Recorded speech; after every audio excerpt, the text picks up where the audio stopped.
Oh, I think a lot of people have chosen to live out here. It's a lifestyle environment. Yep. You know, there's many reasons and a lot of different people. The peace and quiet. Okay. The fact that you're basically living a secluded, peaceful, quiet lifestyle. Yep. You're not subject to outside interference if you don't want to. Okay. So people have really chosen this area for good reason.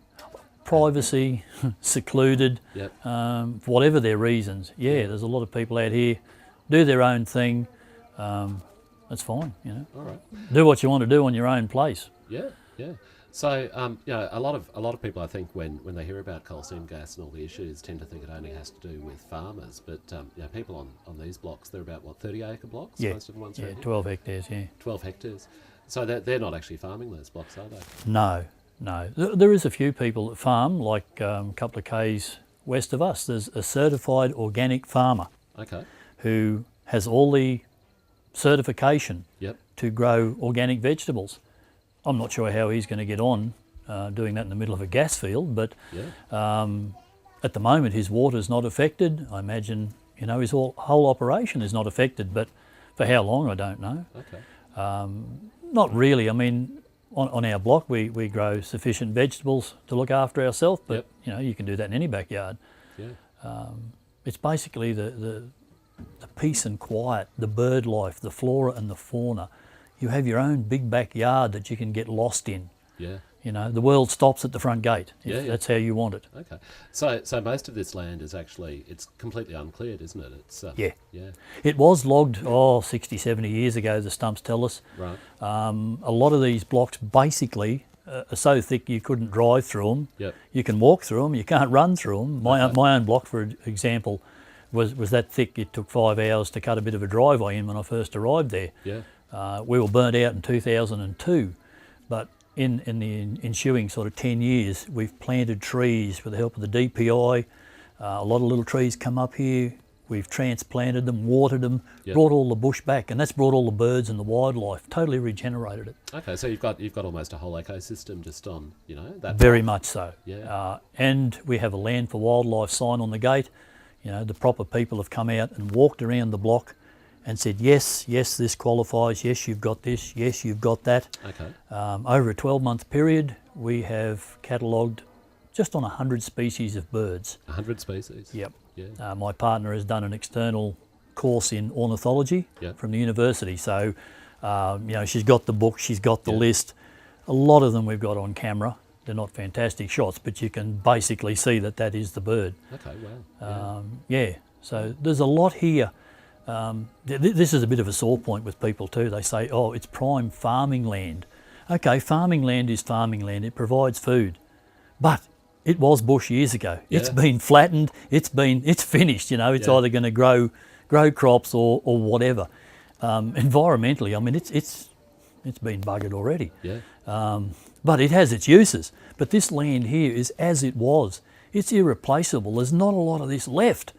You can go for a drive, you can look around, you can fly over it, you can Google it, whatever.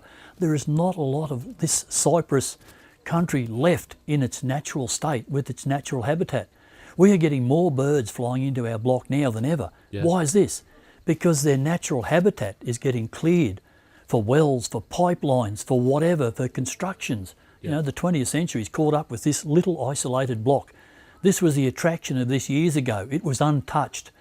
Where else could you walk into a block and build a house for the first time on that block and live there? Yeah. You can't do that anywhere else now that I know of. Yeah. That's the shame. It's irreplaceable what we've got here. Okay, so your argument really then is that just needs to be, that has value in and of itself, that needs preserving. So it's not just about the people, it's also about the country and nature. It's a complex issue. Yeah. It's about people, it's about choices, it's about lifestyle. Yep. It's about lack of alternatives for us at the moment.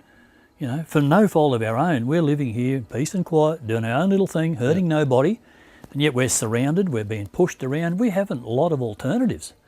If you try to sell out, and this is very hard to get back up on from real estate people or not, but you advertise your block and then you get phone calls, and the first or second thing they say is what's happening with the gas? How close is the gas?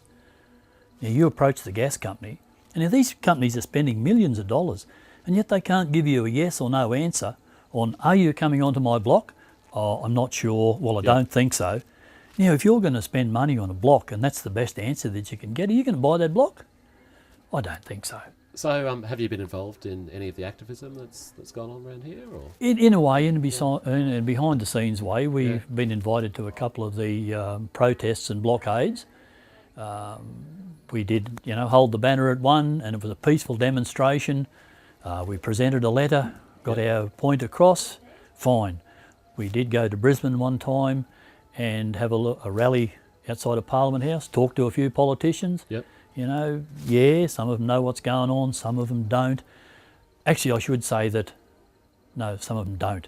They've read about it, they've seen about it, they've signed off on things, but they don't realise the real impact. It's a very complex issue. There's the dollars sort of thing, there's the jobs, there's a lot going on here. And, I'm not knocking the farmers in the previous thing. I mean, their dirt is their lifestyle. Yeah. But it seems to be all commercial. There's not a lot of what's really happening to the people involved. Okay, so your sense isn't that that the politicians, the decision makers, the people from Durham, the state government officials, they don't come out here and talk to you. They don't come out here and look for themselves, or? Yes, we've had a couple of people from Durham. Yep. I think they were from Durham because in the early days it was the Environmental Protection Agency. That's right. And they were burning off where they have a big flame coming out of a pipe at a couple of areas, and I took some photos and referred it to them because it was just dangerous. Yeah. See, they weren't aware of what could happen in this country when you've got grass everywhere and a flare. Yeah. It looks pretty safe. We have whirlwinds that come through here. Now, they pick up a lot of grass. Now, if that went through that flare and out the other side, instant bushfire. But when we explained that to them, sent some photos, I said, it's not that we don't want you to do it, but you better redesign it or do it more carefully because we don't want to get burnt out. Now, we should be able to get together, negotiate something on this, work out something, and that was done. Okay. So that was good. So that was good, but that same level of negotiation's not really happening with the companies? Oh, look, we've been to a lot of meetings with the companies. Yep. We've actually had a couple of fellas from England, I can't remember their names, but they were pretty high up in QGC. They came out to our place, we sat round the table, had a cup of tea, told them a lot of things. They did a lot of writing, and that was the last we heard of it. This has happened. We've had meetings in Chinchilla, we've had meetings in Tara, we've had meetings on our blocks, and you come away with the feeling that, they really listen, this is good, we're really getting somewhere, they're very understanding and this and that. But we've had very little positive feedback from it. It's almost feel like you're going to get a pat on the head and say, well, thank you for that, now bugger off. Okay, so you feel you don't get follow-up? Not really, and sometimes it's a bit hard to get accurate facts on this, but when we were going through the code of conduct, it was like they were listening to somebody else. We negotiated on something, and then when we got it, it was a joke. Yeah, okay. But they have, I shouldn't say it, but they have sort of addressed some issues, but big picture is still pretty sad. Okay, so what do you reckon the future of the area and in light of all that is? Well, it depends who you are.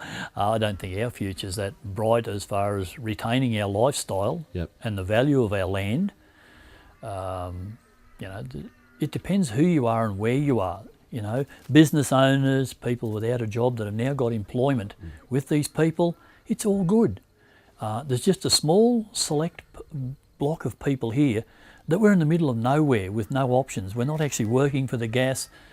We feel as if our land has been devalued. We're not getting any of the benefits, but we've got to put up with the rising prices, the land devaluation, all this sort of stuff. So our future is not all that bright.